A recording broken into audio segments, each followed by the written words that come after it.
خاص تھے. ہم ایسی توجیہیں پیش کرتے ہیں کہ الامان والحفیظ. تو گزارش یہ ہے کہ جو فتووں کی فیکٹری لگ چکی ہے، جو جس کا دل چاہتا ہے فتویٰ دے دیتا ہے، یہ ہماری بدقسمتی ہے. یہ ہماری خواہشات تو ہو سکتی ہیں لیکن ہمارا دین نہیں ہے. تو یہ جو فتوے جو جاری ہوتے ہیں، جو کہ ای میل اور ایس ایم ایس پہ بھی ہمیں موصول ہوتے ہیں، تو ان کی پیروی کرنا کیا ہم پر لازم ہو جاتا ہے؟ بالکل نہیں ہے جی. ہر مسلمان کو احتیاط کرنی چاہیے، انہیں بچنا چاہیے کسی بھی ایسے فتوے سے، کسی بھی ایسی بات سے جس کی تحقیق نہ ہو، اور کسی بھی ایسی تحریر سے، کسی بھی ایسی تقریر سے کہ جو آپ کو جذبات کو مشتعل کرے. میرے پاس کئی سینکڑوں واقعات ہیں کہ جن لوگوں نے کچھ لوگوں کے فتووں پر قتل و غارت گری کی، اور جب ان کے سامنے حقیقت آئی تو وہ بیچارے آج جیلوں میں پڑے پریشان ہیں، اور وہ یہ خط لکھتے ہیں کہ ہم نے تو ان کے فتووں پہ یہ سارا کچھ کیا تھا، اب ہم کیا کریں. آج ہمارے ہاں بدقسمتی یہ ہو گئی ہے کہ بات میری ہوتی ہے، اس کی جو ٹرانسلیشن ہے، اس کی جو تشریح ہے، وہ بھی غیر کرنا چاہتا ہے، میرا مخالف کرنا چاہتا ہے. بات میری ہوگی تو اس کی تشریح بھی میں کروں گا. اور یہ جو اس وقت ایس ایم ایس کے فتووں کا سلسلہ شروع ہے، یا ای میل پہ فتووں کا سلسلہ شروع ہے، یا جس کا جو دل چاہتا ہے وہ مجمع دیکھ کے کہہ دیتا ہے، تو میں سمجھتا ہوں یہ بڑی بدقسمتی کی بات ہے. اس کا اسلام سے کوئی تعلق نہیں ہے. اسلام نے، قرآن و سنت نے، علماء نے، اسی لیے اللہ نے قرآن میں کہا ہے فاسألوا اہل الذکر ان کنتم لا تعلمون، کہ جاؤ اہل ذکر سے پوچھو، علم والوں سے پوچھو، اور علم کسی کی میراث نہیں ہے. جی اشرفی صاحب، آپ کے پاس آتی ہوں، آپ کیا کہیں گے اسی نقطے پر؟ ابھی مفتی صاحب فرما رہے ہیں کہ فتوے کے اوپر جو ہے فتویٰ شرعی بات ہے اور اس کا فیصلہ قاضی کرے گا.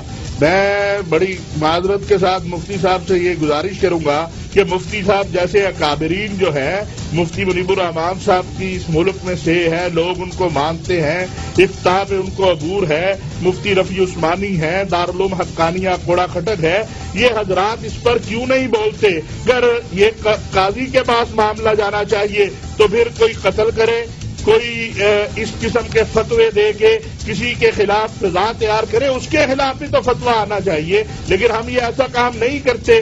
پھر ہم اس کے بعد ان لوگوں کو ہیرو قرار دیتے ہیں جو فتویٰ لینے کے بعد قانون ہاتھ میں لے لیتے ہیں. میں بڑی معذرت کے ساتھ عرض کروں گا کہ کیا اس ملک کے اندر بریلوی دیوبندی کے خلاف فتویٰ نہیں دے رہا؟ دیوبندی بریلوی کے خلاف فتویٰ نہیں دے رہا؟ شیعہ سنی کے خلاف فتویٰ نہیں دے رہا؟ اللہ اور اللہ کے رسول کے حکم کی کون بات کر رہا ہے، اور کون اس پر بات کر سکتا ہے جو اللہ کے احکامات ہیں، رسول اللہ صلی اللہ علیہ وسلم کے احکامات ہیں؟ لیکن مجھے یہ سمجھ نہیں آتی ہے، اور مجھے یہ دین اسلام میں کہیں نظر نہیں آتا کہ میں اگر کسی سے اختلاف رائے رکھوں تو میں واجب القتل ہو جاؤں، اگر میں کسی سے اختلاف رائے رکھوں تو میں گستاخ رسول ہو جاؤں، اگر میں کسی سے اختلاف رائے رکھوں تو میں گستاخ صحابہ ہو جاؤں، میں واجب القتل ہو جاؤں، میں گستاخ اولیاء ہو جاؤں. یہ مجھے سمجھ نہیں آتی ہے کہ یہ جو شخصی فتوے شروع ہیں، مفتی صاحب اس کا قطعاً انکار نہیں کر سکتے. اور اگر آپ مفتی صاحب کہتے ہیں میرے بڑے بزرگ ہیں، میں بحث میں نہیں جانا چاہتا، لیکن میں دلائل کے یہاں کتب بھی لے آؤں گا، سیڈیز بھی لے آؤں گا، انٹرنیٹ بھی. آپ دیکھیں کہ آج ہو کیا رہا ہے، کیا کچھ کہا جا رہا ہے. ان جیسے اکابرین کی ذمہ داری ہے کہ وہ اگر فتویٰ شرعی کام ہے تو پھر وہ ساتھ یہ بھی کہیں کہ یہ صرف شریعت کا اصول ہے، اس کے اوپر کسی کو جا کے قانون ہاتھ میں لینا جو ہے وہ جائز نہیں ہے. کسی کے لیے اس پر بھی تو کوئی فتویٰ آنا چاہیے کہ جو جا کے قانون ہاتھ میں لے لیتا ہے، جو جا کے کسی کی مسجد پہ قبضہ کر لیتا ہے، کوئی جا کے کسی کو قتل کر دیتا ہے، کوئی پھر اس کے بعد ہم اپنے مکتبہ فکر کا تحفظ شروع کر دیتے ہیں اور ہم کہتے ہیں کہ جناب یہ ہمارے ہیرو ہیں. تو پھر کیا ہوگا؟ پھر کہاں جائیں گے ہم؟ کس سے انصاف لیں گے؟ کس سے فتویٰ لیں گے؟ طاہر اشرفی صاحب، میں آخری کچھ باتیں آپ سے کرنا چاہوں گی. لاسٹ میں ہمارے پاس وقت کی بہت کمی ہے. میں صرف آپ کا یہ چاہوں گی کہ اس وقت ہمیں کیا کرنا چاہیے بطور مسلمان، ہمیں فتووں کو دیکھ کے کیا کرنا چاہیے، ایک بہترین مسلمان بننے کے لیے ہمیں کیا کرنا چاہیے، اور یہ جو فساد پھیل رہا ہے دین کے نام پر، اس کو روکنے میں میرا، آپ کا، ہم سب کا کیا عمل دخل ہو سکتا ہے؟ سب سے پہلے تو ہم سب کو خود بھی دین پڑھنا چاہیے. جی ہم سب کو خود بھی اللہ اور اللہ کے رسول صلی اللہ علیہ وسلم کی تعلیمات جو ہیں ان کی طرف رجوع کرنا چاہیے. ہمیں اپنے اندر بنے ہوئے بتوں کو توڑنا چاہیے. ہمیں اپنے رب کریم اور اپنے نبی صلی اللہ علیہ وسلم کی جو تعلیمات ہیں ان کو اگر وہ ہماری خواہشات کے برعکس ہیں تب بھی قبول کرنا چاہیے. اللہ نے قرآن میں کہا ہے کنتم خیر امت اخرجت للناس تأمرون بالمعروف وتنہون عن المنکر.